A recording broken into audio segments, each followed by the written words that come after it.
And it's time for Lefties Losing It.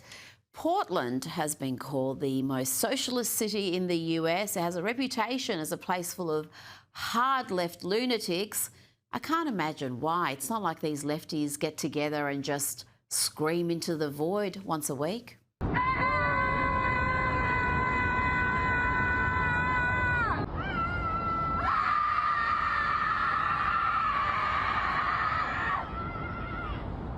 To New York now, and here is United Methodist Church pastor Phil Phaneuf using a sermon to announce he is transitioning. The best way to put this is that I'm not becoming a woman, I'm giving up pretending to be a man. I know that clothes are just fibers, they do not carry an anatomy with them. So to say that something is girls' clothes or boys' clothes, well, they don't come with a reproductive system. Amen? So what will change? My voice. It might go a tad higher. Pronouns, she, her.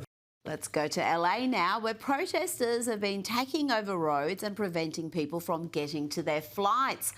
Just look at how much they care about ruining people's travel plans. These are people's lives. You need to stop.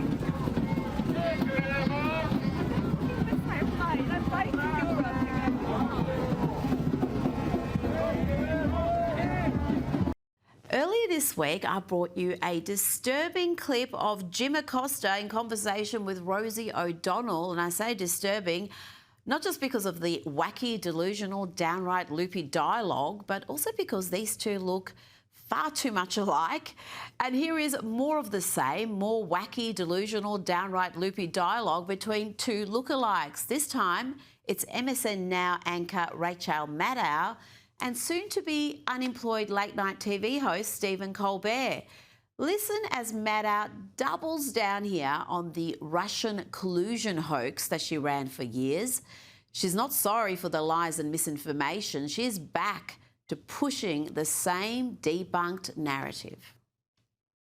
The whole Putin and Trump thing that was so weird for all those years, which a lot of us reported on a lot at the time and got a lot of hassle for it. I'm just saying, it kind of seems like that's now paid off with the Kremlin actually running U.S. foreign policy through the president's doofus Gulf friend.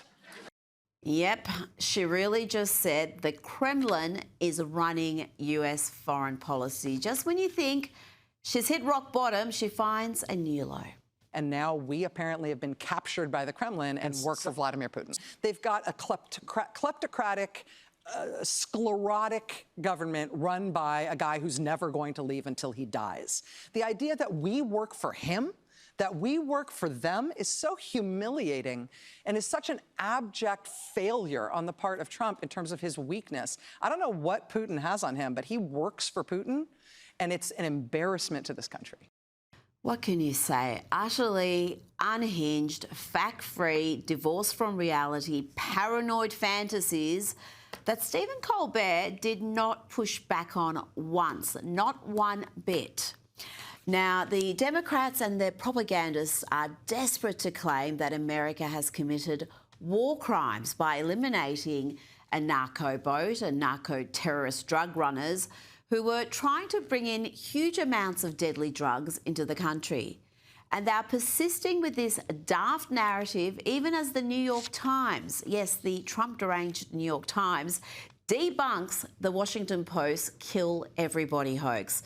There was a claim that War Secretary Pete Hegseth gave a kill everybody order.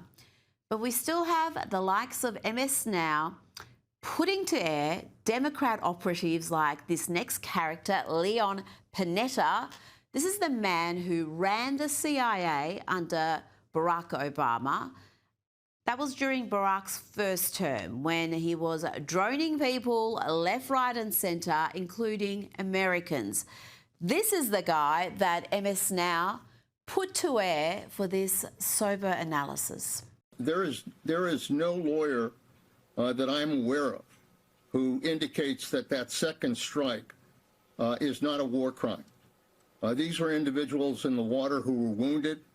It is against the law to strike and kill those individuals. They did that. As far as I'm concerned, there is a war crime involved here, and it's for that reason that I think we need to hold people accountable. And just to drive home how little credibility that character has, this is the same Leon Panetta who claimed with 50 other anti-Trump intelligence experts, they all claimed that Hunter Biden's laptop was a Russian plot, that it wasn't real. These characters deliberately influenced an election by putting their names to that outrageous lie. Joining me now is political advisor and commentator CJ Pearson. CJ, this is just the latest manufactured crisis we've seen. But as always, so many in the media are very excited about it and just running this uncritically. You know, you're exactly right, Rita, and thank you so much for having me. And they're always excited to drag down this president, distract from the incredible and important work that he's doing every single day to deliver for the American people upon the mandate in which he was given when he was resoundingly elected to be president, not just with the popular vote, but the Electoral College as well. Here's the deal. You know, when it comes to Pete Hegseth's actions as it relates to this particular issue, here's actually my case for it. I'm actually glad that we have a Secretary of War who is going to kill the narco-terrorists before they kill American citizens. This is not the winning issue that the left thinks that it is. These people have trafficked fentanyl into our country, killed our children, killed our daughters, killed our sons, and now we're supposed to just sit back with our hands tied behind our back because it upsets the proclivities and the sensitivities of those on the left. I'm sorry, I don't think the American people are going to go for that. It does seem to be a bit of a losing issue. I don't know why they're going in so hard with this, because we are talking about drug traffickers and not small-scale drug traffickers, but we're talking large amounts that could potentially kill thousands of people.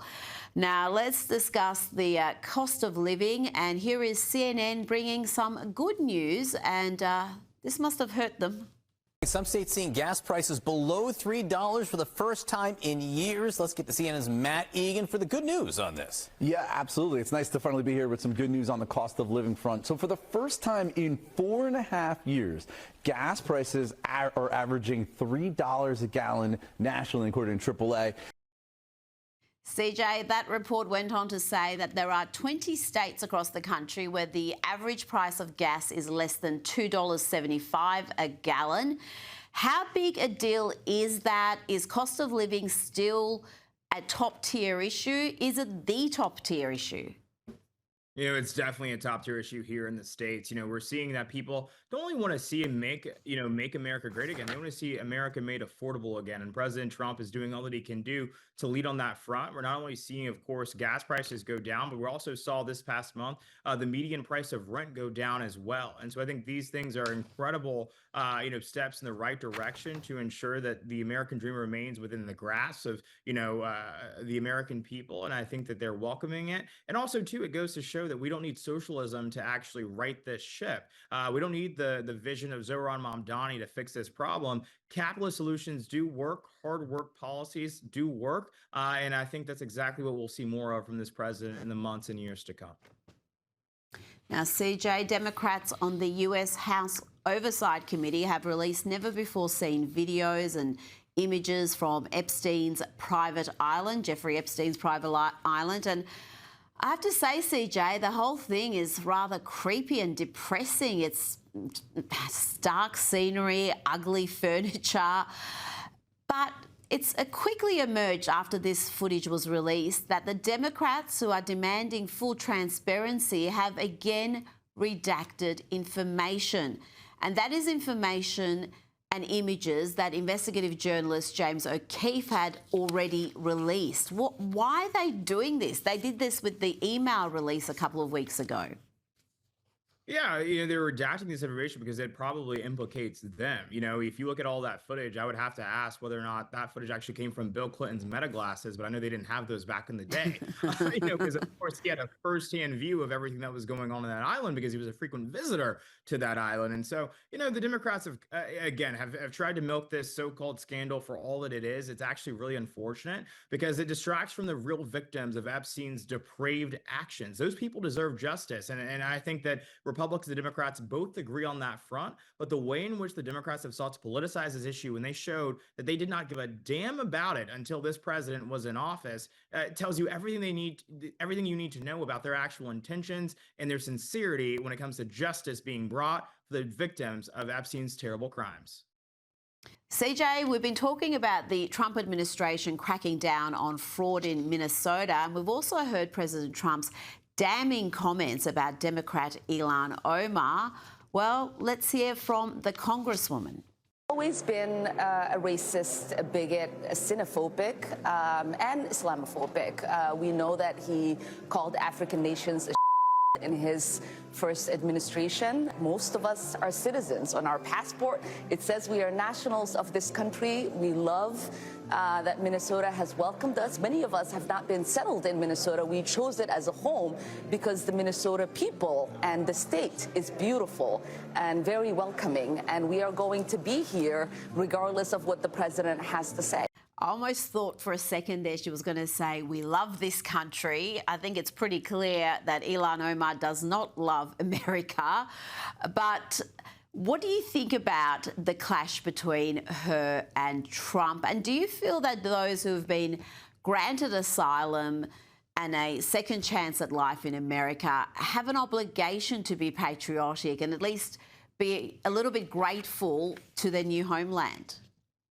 I would definitely agree with that. You don't get to flee one country and try to turn our country into the third world country that you fled. It's just doesn't really make much sense to me as to why we would allow that as a part of government policy. But I'll tell you, I'm not surprised to see Ilhan Omar and President Trump on opposite sides of this issue and many other issues, because the inherent difference between the two of them is that our President Trump, loves this country. She does not love this country. I couldn't readily actually recall any single moment when she has said anything glowing about the United States of America at any time. I could tell you when she said great things about Somalia, a country that she refuses to go back to. But I cannot tell you when she has ever said something about why America is great, why it should continue to be great. And I think that should tell you everything about her and her politics. Now, CJ, there are reports that the Justice Department is close to a decision on whether to seek new indictments against former FBI Director James Comey and New York Attorney General Letitia James. A Democrat-appointed federal judge dismissed the cases against Comey and James on a technicality, but without prejudice, meaning these charges can be refiled. You're exactly right, Rita. I'm so glad you brought up that point. The judge did not rule on the merits of this case in any way whatsoever. He did not rule on the guilt of James Comey. He did not rule on the guilt of Letitia James. And so these cases can be refiled and they can be seen in a new light. And so I hope that is exactly what the DOJ will do. I believe that is what will happen based on that conversation with those in the building. And the reason I think that's so important is I think it's important that we make the case that no one is above the law. It doesn't matter if you're an attorney general of New York or if you're the former FBI director, you will be held accountable if you break the law. And there's strong evidence to suggest that that's exactly what they did. President Trump has been all about returning manufacturing back to America, and he plans to reset fuel efficiency standards for cars in an effort to boost manufacturing and lower prices. Let's hear from the president and then the Ford CEO, Jim Farley. I won the auto workers vote, but now even the head of the auto workers said Trump is the greatest president we've ever seen. And happens to be right about that. We were number 2 last year in EV sales. We were number 3 in hybrid, and we're the leading brand for combustion. We believe that people should be able to make a choice, as you said, Mr. President, and we will invest more in affordable vehicles. This allows us to invest in affordable vehicles made in the U.S. CJ, the previous rules under the Biden administration were all focused on lowering carbon emissions and putting upward pressure on car prices. So this is a fairly dramatic departure from those policies. Yeah, you're exactly right, but it again underscores the president's commitment to making America affordable again. As the CEO of Ford just said, this is going to allow them to refocus their attention and reprioritize the importance of making affordable vehicles right here in America, which means more American jobs and more accessibility for these vehicles for everyday American consumers. And so, again, President Trump is delivering on the promises he made when he ran for president. This isn't a surprise to many people who I think are paying attention, but it's welcome news for many people who have felt the brunt of course, the record high inflation that we suffered under President Joe Biden. And I think it's welcome news all across the board from people in every corner of this country. Before you go, I played footage earlier in the week of the White House Christmas decorations overseen by Melania Trump, and it's quite a contrast to what we've seen in recent years under the Biden administration, which featured some fairly bizarre decorations and performances. This year it's a dramatic departure, CJ. How do you see it? Do you miss the Biden colour and frivolity that we're seeing on one half of the screen? Well, Rita, you know me. You know there's nothing I miss about Joe Biden in any way whatsoever. But what I'll tell you about this, when I look at these incredible decorations, what I see is that we're not saying happy holidays anymore. We're saying Merry Christmas. Christmas is back in the United States of America, and President Trump has played a key part in that, along with our incredible First Lady, Melania Trump, as well. CJ Pearson, thank you so much for your time tonight. Joining me now is documentary filmmaker and commentator Ami Horowitz. Ami, we have a lot of ground to cover across the world, but I'm going to start in the US, and the Trump administration is not just targeting illegal immigration, but it's reviewing migrant programs, with the president announcing a permanent pause on third world migration. It's clear Donald Trump has had enough. The welfare is like 88%. They contribute nothing. I don't want them in our country, I'll be honest with you, okay? Somebody would say, oh, that's not politically correct. I don't care. I don't want them in our country. Their country's no good for a reason. Their country stinks. These are people that do nothing but complain. They complain. And from where they came from, they got nothing. You know, they came from paradise, and they said, this isn't paradise. But when they come from hell, and they complain and do nothing but bitch, we don't want them in our country. Let them go back to where they came from and fix it.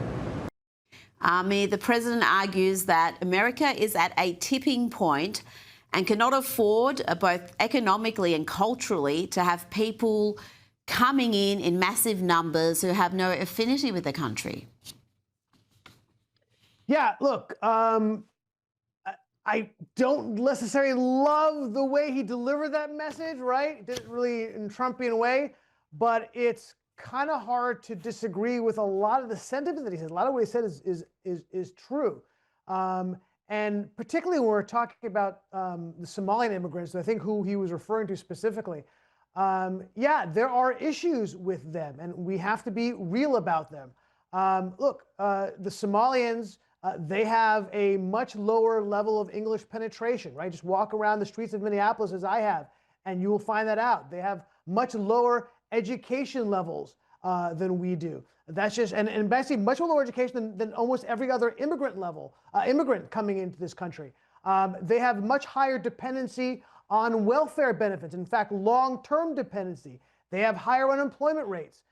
There's more Islamic fundamentalism. And oh, by the way, Somali immigrants outperformed in terms of the kids they sent to fight for ISIS. Yeah, that's a problem, okay? Higher than any other immigrant group. And of course, they have a very negative view. Even though they take advantage of all the systems we have here, they still have among the highest negative views on America, higher than any other African group in particular. So this is not really about race or continent. In fact, one of the most successful subgroups of immigrants coming here are Nigerians.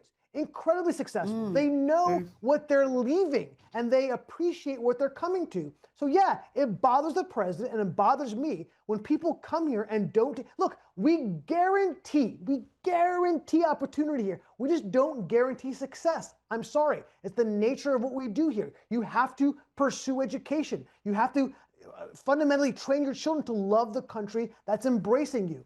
So yeah, I'm sorry if the truth is we should be vetting certain immigrants more than others. And for example, we should vet Somalian immigrants more than we do, let's say, Korean or Canadian. That just makes sense. Don't love the way he delivered that, but a lot of it's just simply true.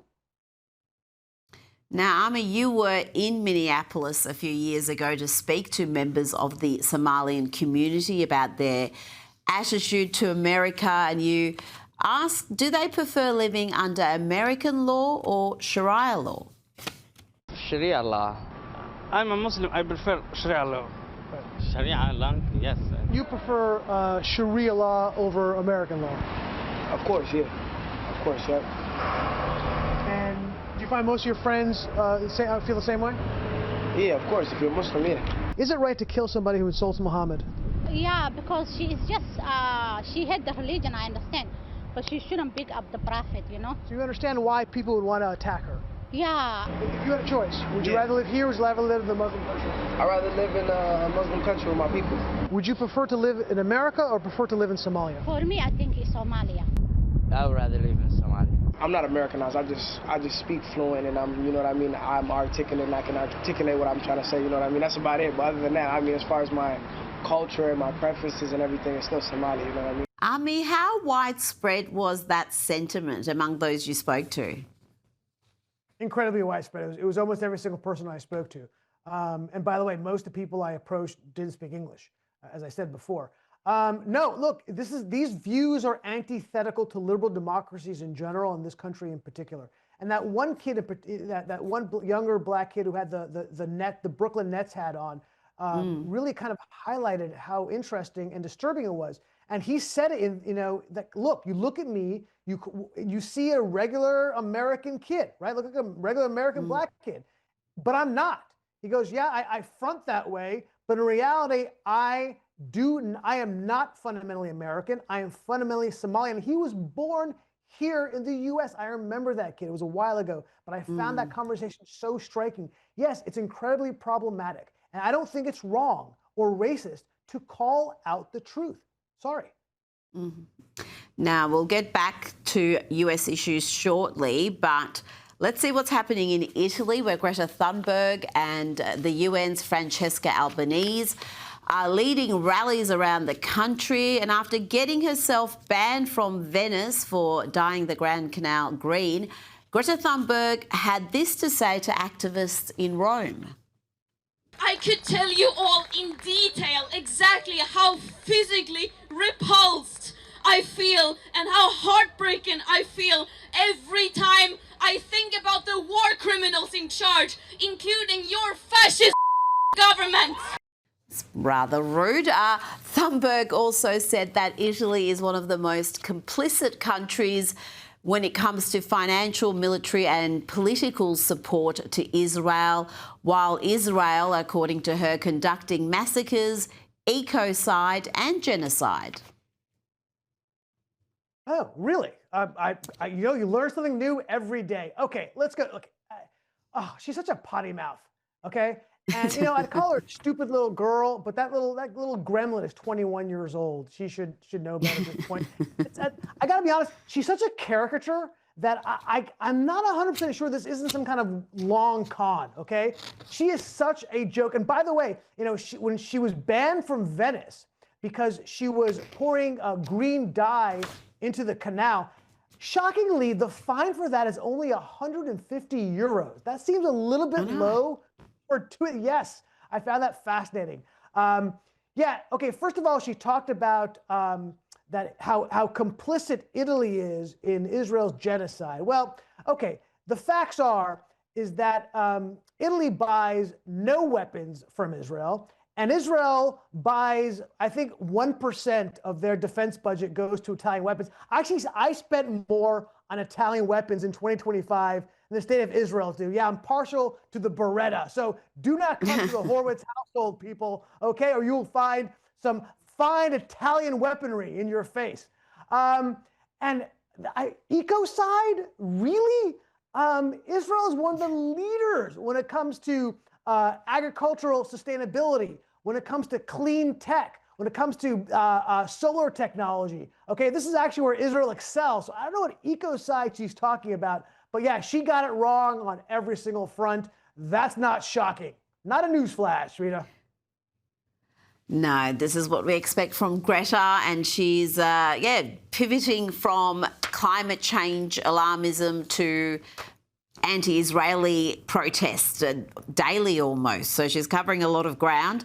Before you go, there's a bold new policy that's been announced, the introduction of Trump accounts, where every newborn is going to get $1,000 in an account that will be invested in select stocks and ETFs. This is going to be for newborns that are born between 2025 and 2028. Let's hear from Treasury Secretary Scott Bessent. It is the merging of President Trump's agenda of parallel prosperity, Main Street meets Wall Street. For the next 5 years, every child born in the U.S. will get a $1,000 Trump account that will be with them and compound for the next 18 years. Treasury Department, with other branches of government, is going to do financial literacy, and we are going to make sure that all American families have a stake in the success of the United States of America. Ami, I suspect you're not a fan of this new plan. What do you think? I don't know. I think I take offense to that. What do you, Rita? Come on. I don't know. I just had this feeling. No, I think it's great. I think it's wonderful. Particularly, there's a lot of money coming from donations, and the Dell Foundation has given billions of dollars toward it. No, I'm all for it. And you know, again, I was told there'd be no math on this interview, but yet I'm forced to do some math. Yeah, if you at birth was given a $1,000 account and it was put in the S&P 500, S&P 500 over the last 50 years returned 10.5%. So if that $1,000 was kept in the account, compounding every year, and even after 18, if you continued reinvesting it in the S&P 500, that $1,000 when you were born, by retirement age, will come up to over $675,000 upon retirement. Wow. So that is real money for people. By the way, it shows you the brilliance of compound investing and capitalism. So there you go. It does. And you mentioned the Dells there. The couple were there standing with President Trump. They've donated $6.5 billion to this. So it's just incredibly generous. Ami Horowitz, thank you so much for your time. Always a pleasure.